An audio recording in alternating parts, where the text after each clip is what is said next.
Welcome to my YouTube channel.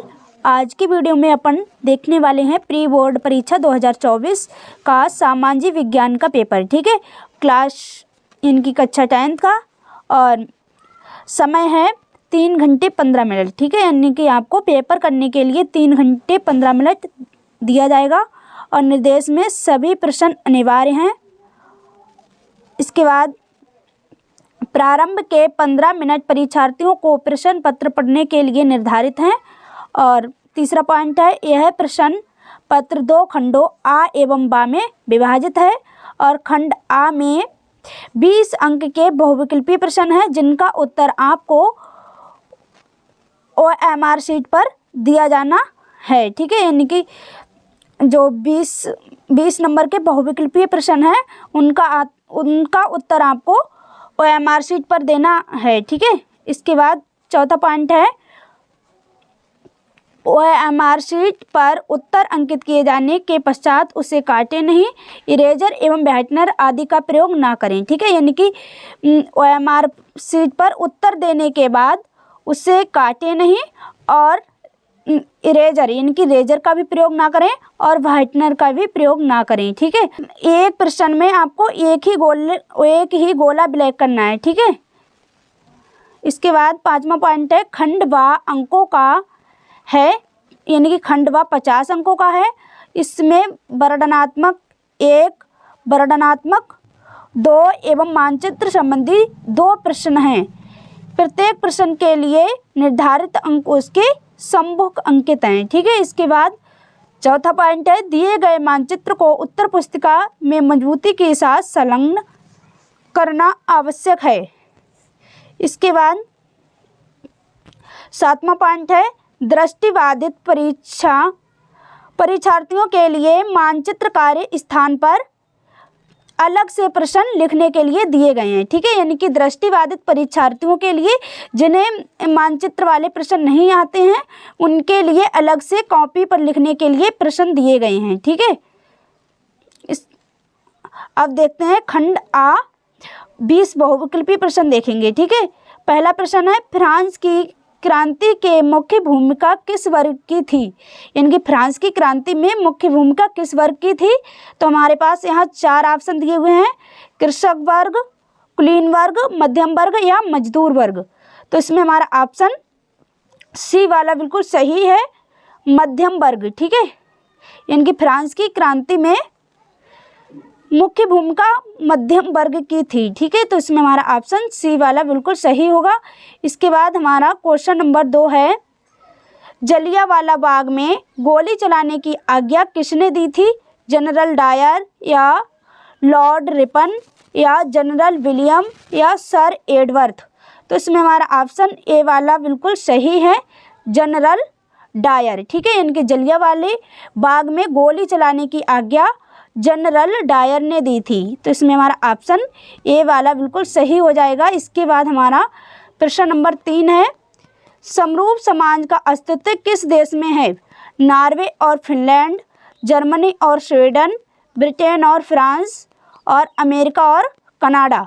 तो इसमें हमारा ऑप्शन बी वाला बिल्कुल सही है, जर्मनी और स्वीडन। ठीक है, यानी कि समरूप समाज का अस्तित्व किस देश में है, जर्मनी और स्वीडन दोनों में है। ठीक है, तो इसमें हमारा ऑप्शन बी वाला बिल्कुल सही हो जाएगा। इसके बाद है, आर्थिक महामंदी का प्रारंभ किस वर्ष हुआ, 1919 में, 1924 में या 1929 में। तो इसमें हमारा ऑप्शन सी वाला बिल्कुल सही है, 1929 में। ठीक है, आर्थिक महामंदी का प्रारंभ 1929 में ही हुआ था। तो इसमें हमारा ऑप्शन सी वाला बिल्कुल सही हो जाएगा। इसके बाद अगला क्वेश्चन है, यंग इटली सोसाइटी का संस्थापक कौन था, गैरिबाल्डी, बिस्मार्क, काबूर या मैजनी। तो इसमें हमारा ऑप्शन डी वाला बिल्कुल सही है, मैजनी। ठीक है, यंग इटली सोसाइटी के संस्थापक मैजनी थे। तो इसमें हमारा ऑप्शन डी वाला बिल्कुल सही है। इसके बाद अगला क्वेश्चन देखेंगे, अब जर्मन संस्कृत में वॉक्सजिस्ट का आशय था, राष्ट्र, संविधान या आम जनता या सांसद। तो इसमें हमारा ऑप्शन सी वाला बिल्कुल सही है, आम जनता। जर्मन संस्कृति में वॉक्सजिस्ट का आशय किससे था, आम जनता से था। ठीक है, तो इसमें हमारा ऑप्शन सी वाला बिल्कुल राइट है। इसके बाद अगला क्वेश्चन है, हिंद स्वराज्य पुस्तक के लेखक हैं सरदार पटेल, बाल गंगाधर तिलक, महात्मा गांधी या फिर सुभाष चंद्र बोस। तो इसमें हमारा ऑप्शन सी वाला बिल्कुल सही है। ठीक है, यानी कि सभी जानते हैं हिंद स्वराज्य पुस्तक के लेखक महात्मा गांधी ही हैं। तो इसमें हमारा ऑप्शन सी वाला बिल्कुल सही होगा। इसके बाद अगला क्वेश्चन नंबर 8 है, प्रथम विश्व युद्ध का प्रारंभ कब हुआ था? 1914, 1939, 1919, 1942। तो इसमें हमारा ऑप्शन ए वाला सही है, 1914। ठीक है, यानी कि प्रथम विश्व युद्ध का प्रारंभ 1914 में हुआ था। तो इसमें हमारा ऑप्शन ए वाला बिल्कुल सही होगा। इसके बाद हमारा अगला प्रश्न है, संसदीय प्रजातंत्र की स्थापना किस देश में सर्वप्रथम हुई? Italy, England, France, Germany. तो इसमें हमारा ऑप्शन बी वाला बिल्कुल सही है, इंग्लैंड। ठीक है, यानी कि संसदीय प्रजातंत्र की स्थापना सबसे पहले इंग्लैंड में ही हुई थी। तो इसमें हमारा ऑप्शन बी वाला बिल्कुल सही होगा। इसके बाद हमारा अगला प्रश्न है, वर्तमान समय में भारतीय संघ में कितने केंद्र शासित प्रदेश हैं? यानी कि आज के समय में भारतीय संघ में कितने केंद्र शासित प्रदेश हैं, वो बताना है आपको। 9, 7, 8, 10 या फिर 8। तो इसमें हमारा ऑप्शन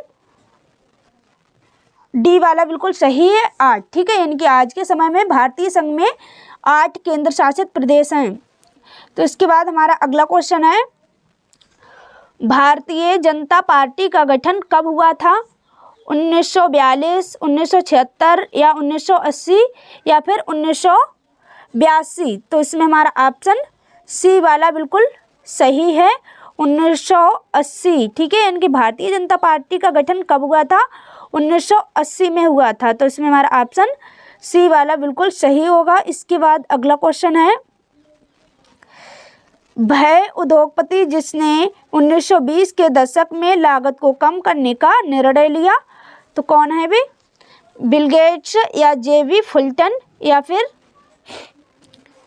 हेनरी फोर्ड या कार्नेगी। तो इसमें हमारा ऑप्शन सी वाला बिल्कुल सही है, हेनरी फोर्ड। ठीक है, इसके बाद नेक्स्ट क्वेश्चन है, श्रीलंका कब एक स्वतंत्र राष्ट्र बना? यानी कि श्रीलंका कब एक स्वतंत्र देश बना? तो 1946 में, 1947 या फिर 1948 या फिर 1949। तो इसमें हमारा ऑप्शन सी वाला बिल्कुल सही है, 1948। यानी कि श्रीलंका 1948 में एक स्वतंत्र देश बना था। ठीक है, तो इसमें हमारा ऑप्शन सी वाला बिल्कुल सही होगा। इसके बाद हमारा अगला प्रश्न है, भारत में कितने प्रतिशत लोगों की मातृभाषा हिंदी है? 35, 40, 42 या फिर 48। तो इसमें हमारा ऑप्शन सी वाला बिल्कुल सही है, 42। ठीक है, यानी कि भारत में कितने प्रतिशत लोगों की संख्या, यानी कि भारत में कितने प्रतिशत लोगों की मातृभाषा हिंदी है? तो 42% लोगों की मातृभाषा हिंदी है।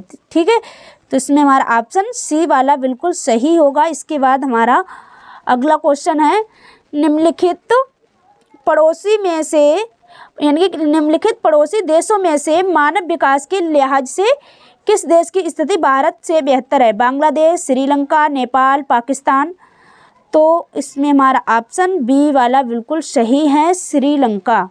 ठीक है, निम्नलिखित देशों में से, यानी कि जो भारत के पड़ोसी देशों हैं उनमें मानव विकास के लिहाज में सबसे अच्छी स्थिति किसकी है? तो श्रीलंका की है। ठीक है, भारत से बेहतर स्थिति श्रीलंका की है। तो इसमें हमारा ऑप्शन बी वाला बिल्कुल सही है। इसके बाद हमारा क्वेश्चन नंबर 16 है, मुद्रा का निर्गमन किसके द्वारा किया जाता है? भारतीय रिजर्व बैंक, भारत के राष्ट्रपति, वित्त मंत्री या फिर प्रधानमंत्री।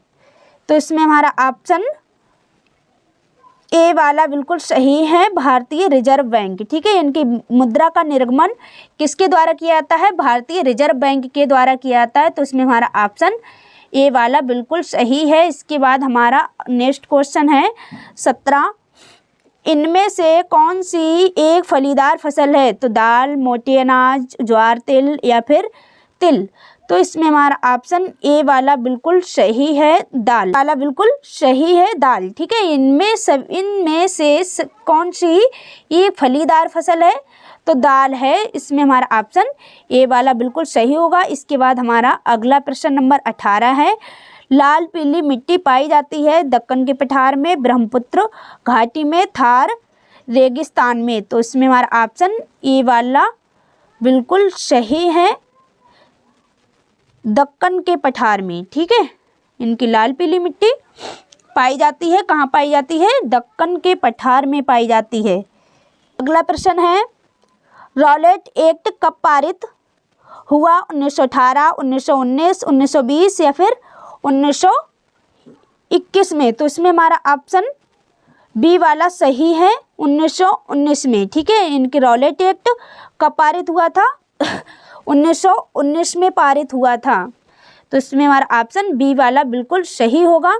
इसके बाद हमारा अगला क्वेश्चन है, भारत में पंचायती राज की स्थापना हुई थी 1980 में, 1990 में, 1992 में या 2004 में। तो इसमें हमारा ऑप्शन सी वाला बिल्कुल सही है, 1992 में। ठीक है, इनकी भारत में पंचायती राज की स्थापना 1992 में हुई थी। ठीक है, आई होप आप इतना समझ गए होंगे।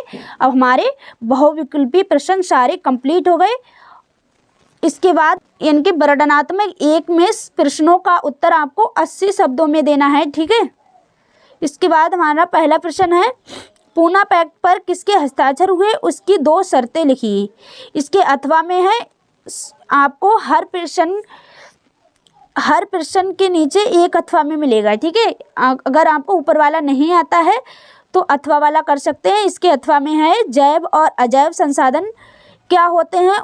कुछ उदाहरण दें। ठीक है, इसके बाद हमारा अगला प्रश्न है, यूरोप में राष्ट्र के विचार के निर्माण में संस्कृति ने किस प्रकार की महत्वपूर्ण भूमिका निभाई? उदाहरण सहित स्पष्ट कीजिए।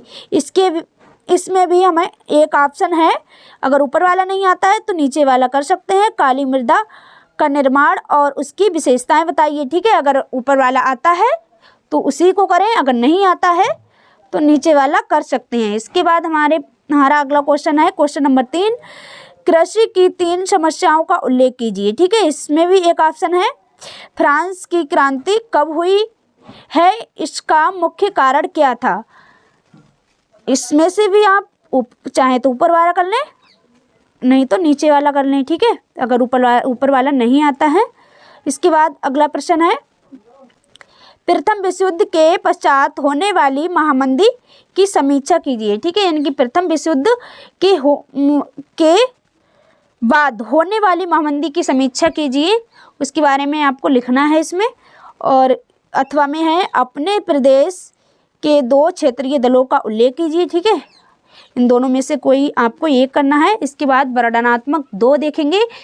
वर्णनात्मक 2 का उत्तर आपको लगभग 150 शब्दों में लिखना है, 150 शब्दों में। ठीक है, इसमें हमारा पहला प्रश्न है, महात्मा गांधी द्वारा चलाए जाने वाले असहयोग आंदोलन के कारण क्या थे और उसे उन्होंने क्यों स्थगित कर दिया? ठीक है, इसमें भी आपको एक ऑप्शन मिलेगा, अगर ऊपर वाला नहीं आता है तो नीचे वाला कर सकते हैं। हर प्रश्न के नीचे एक अथवा में मिलेगा। ठीक है, इसके अथवा में भी एक है।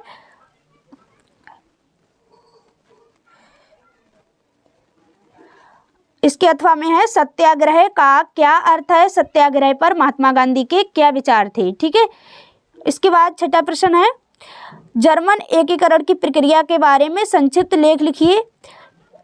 इसमें भी एक ऑप्शन है, चावल की खेती के लिए उपयुक्त परिस्थितियों का वर्णन कीजिए। ठीक है, इसके बाद हमारा अगला प्रश्न है, उपभोक्ता आंदोलन के कारण बताइए। हम उपभोक्ता आंदोलन को कैसे आगे बढ़ा सकते हैं? ठीक है, हर प्रश्न के नीचे आपको एक ऑप्शन मिलेगा, अगर ऊपर वाला आता है तो ऊपर वाला करें, अगर नहीं आता है तो नीचे वाला कर सकते हैं। इसमें भी एक ऑप्शन है, भारत में विदेशी व्यापार की किन्हीं 3 विशेषताओं की व्याख्या कीजिए। ठीक है, इसके बाद अगला प्रश्न है, भारत में संचार के साधनों का वर्णन कीजिए। और इसके अथवा में है, तानाशाही का अर्थ और परिभाषा दीजिए तथा इसकी प्रमुख लक्षणों का वर्णन कीजिए। ठीक है, इसके बाद हमारे मानचित्र संबंधी प्रश्न हैं। निम्नलिखित स्थानों को भारत में के रेखा मानचित्र में चिन्ह द्वारा नाम सहित दर्शाइए। सही नाम तथा सही अंकन के लिए अंक निर्धारित हैं। ठीक है, ये 1 नंबर निर्धारित है। वह स्थान जहां 1919 का कांग्रेस का अधिवेशन हुआ। इसके बाद अगला प्रश्न है, वह स्थान जहां 1922 का कांग्रेस का अधिवेशन हुआ। और इसके बाद अगला है, वह स्थान जहां 1930 का कांग्रेस का अधिवेशन हुआ। इसके बाद अगला है, वह स्थान जहां 1927 में कांग्रेस का अधिवेशन हुआ। और नेक्स्ट है, वह स्थान जहां 1929 में कांग्रेस का अधिवेशन हुआ। इसके बाद यानी कि दृष्टिबाधित परीक्षार्थियों के लिए मानचित्र कार्य के विकल्प के रूप में इनकी जिन बच्चों को ऊपर वाले प्रश्न नहीं आते हैं मानचित्र वाले, तो उनके लिए ये प्रश्न है। ठीक है, निर्देश है, निम्नलिखित प्रश्नों के उत्तर अपनी उत्तर पुस्तिका में लिखिए, मानचित्र का प्रयोग ना कीजिए। ठीक है, अगर मानचित्र वाले नहीं आते हैं तो मानचित्र का प्रयोग ना करें, इन प्रश्नों को कर सकते हैं। ठीक है, 1919 का कांग्रेस का अधिवेशन कहाँ हुआ था, और दूसरा है 1921 का कांग्रेस का अधिवेशन कहाँ हुआ था, तीसरा है 1930 का कांग्रेस का अधिवेशन कहाँ हुआ था, और चौथा है आनंद भवन कहाँ स्थित है। इसके बाद 5वां है, किस स्थान पर अंग्रेजों ने अपनी पहली राजधानी बनाई। ठीक है, ये 5 प्रश्नों का उत्तर आपको अपनी उत्तर पुस्तिका में देना है। अगर आपको मानचित्र वाले प्रश्न नहीं आते हैं तो, अगर वो आते हैं तो उन्हीं को करें। ठीक है, अगर नहीं आते हैं तो ये वाले 5 प्रश्न कर सकते हैं। इसके बाद मानचित्र कार्य है, दिए गए भारत के मानचित्र में निम्नलिखित को दर्शाइए। इसमें भी आपको 5 प्रश्न मिलेंगे। नागा अर्जुन सागर बांध चिन्ह द्वारा नाम सहित। ठीक है, और हैदराबाद नगर चिन्ह द्वारा नाम सहित, और ब्रह्मपुत्र नदी चिन्ह द्वारा नाम सहित। भारत में सॉफ्टवेयर टेक्नोलॉजी का कोई एक केंद्र चिन्ह द्वारा नाम सहित। और इसके बाद 5वां है, प्रदीप नगर चिन्ह द्वारा नाम सहित।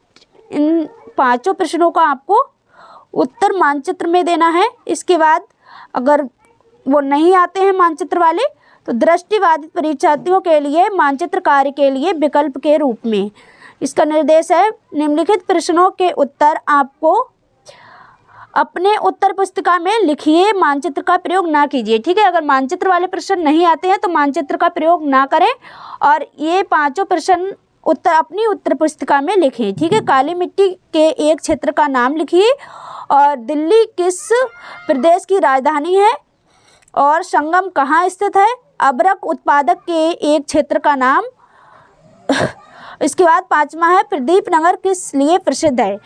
अगर मानचित्र वाले प्रश्न नहीं आते हैं तो इन 5 प्रश्न का उत्तर आपको उत्तर पुस्तिका में लिखना होगा। ठीक है, अगर और मानचित्र का प्रयोग ना करें। ठीक है, आई होप आपको हमारी वीडियो पसंद आई होगी। अगर वीडियो पसंद आई हो तो वीडियो को लाइक और चैनल को सब्सक्राइब जरूर कर दें, और अगली वीडियो में हम इसका सॉल्व पेपर देखेंगे। ठीक है, थैंक यू।